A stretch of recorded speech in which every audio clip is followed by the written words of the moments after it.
কাঁচামরিচের এই আচার এত মজার যে আপনি সাদা ভাত থেকে শুরু করে খিচুড়ি, পোলাও, বিরিয়ানি সব কিছুই খেতে পারবেন। তৈরি করে নিব কাঁচামরিচের আচার, যার জন্য নিয়ে নিয়েছি সরিষার তেল।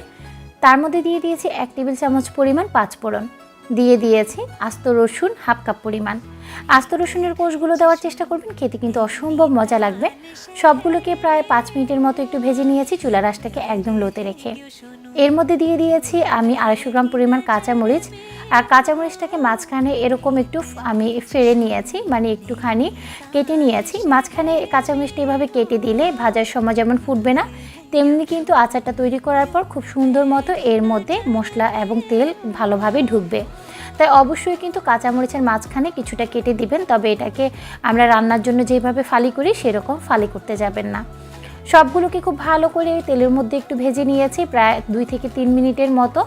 এবার আমি এর সাথে দিয়ে দিয়েছি স্বাদ অনুযায়ী লবণ। লবণটা দেওয়ার পর আবারও এটাকে আমি কিছুক্ষণ ভেজে নিব তেলের উপরে, যাতে মরিচটা কালারটা একটুখানি চেঞ্জ হয়ে আসে।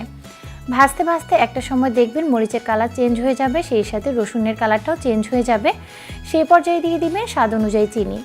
আচারের মধ্যে আপনারা কীরকম পরিমাণে মিষ্টি খেতে চান তার উপরে নির্ভর করে কিন্তু চিনির পরিমাণটা কমিয়ে বা বাড়িয়ে দিতে পারেন। তবে এই কাঁচামরিচের আচারের মধ্যে কিন্তু খুব বেশি মিষ্টির পরিমাণটা দিতে যাবেন না, তাহলে খেতে ভালো লাগবে না। এ পর্যায়ে আমি দিয়ে দিব সরিষা বাটা। আমি এখানে 1 কাপ পরিমাণ সরিষা বাটা ব্যবহার করেছি। আপনারা কিন্তু চাইলে আরেকটু কমও দিতে পারেন, তবে আমার কাছে মনে হয় কাঁচামরিচের আচারের মধ্যে একটু সরিষা বাটাটা থাকলে বেশি খেতে মজা লাগে। তবে সেটা আপনাদের স্বাদের উপরে নির্ভর করে, আপনারা চাইলে কিন্তু হাফ কাপ পরিমাণ বা 1/3 কাপ পরিমাণও দিতে পারেন। সবগুলো উপকরণকে খুব ভালো করে আমি প্রায় 5-6 মিনিটের মতো কষিয়ে নিয়েছি। কষিয়ে নেওয়ার পর এর সাথে দিয়ে দিয়েছি কিছুটা পরিমাণে হলুদ গুঁড়ো। আমি প্রায় 1 চা চামচের মতো হলুদ গুঁড়ো দিয়েছি একটুখানি কালারের জন্য। আর দিয়ে দিচ্ছি আরও কিছুটা পরিমাণ সরিষার তেল। আজকের সরিষার তেল ব্যবহার করেছি আমি এখানে 250 গ্রাম পরিমাণ, তবে আমি একসাথে না ব্যবহার করে বারে বারে তেলটা দিয়ে দিয়েছি। এ পর্যায়ে দিয়ে দিয়েছি তেঁতুল। অবশ্যই কিন্তু তেঁতুলটা দিতে হবে, কারণ কাঁচামরিচ যেহেতু টক না, তো একটু টক মিষ্টি ভাব আনার জন্য তেঁতুলটা দিতে হবে। আমি কিছুটা তেঁতুল পানিতে ভিজিয়ে হাত দিয়ে একটু কষলে ব্যবহার করেছি। আপনারা চাইলে সরাসরি ব্যবহার করতে পারেন, এতে খেতে অনেক ভালো লাগবে। আচারটা সংরক্ষণ করার জন্য দিয়ে দিয়েছি এখানে আমি 1/3 কাপ পরিমাণ সাদা সিরকা বা হোয়াইট ভিনেগার। অবশ্যই কিন্তু আচারটা যদি সংরক্ষণ করতে চান আপনাকে এই সিরকাটা দিতেই হবে, এতে করে কিন্তু বেশ কিছুদিন আচারটা ভালো থাকবে। সবগুলো উপকরণকে একসাথে নাড়াচাড়া করে ঢাকনা দিয়ে ঢেকে দিয়ে দিয়েছি। আর এই ঢাকনা দিয়ে আমি 10 মিনিট অপেক্ষা করেছি। 10 মিনিট পর আমি বাকি যে সরিষার তেলগুলো ছিল সেগুলোকেও দিয়ে দিয়েছি।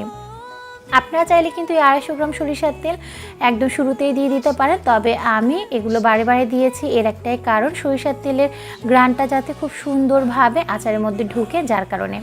আর সরিষার তেলটা দেওয়ার পর আমি কিন্তু চুলার আঁচটা বন্ধ করে দিয়েছি। এখন অনেকেই বলতে পারবেন এটার মধ্যে অনেকটা ঝোল রয়ে গিয়েছে, আর এই তেলটা দেওয়ার পর আচারটা না কষালে কি এটা নষ্ট হয়ে যাবে না?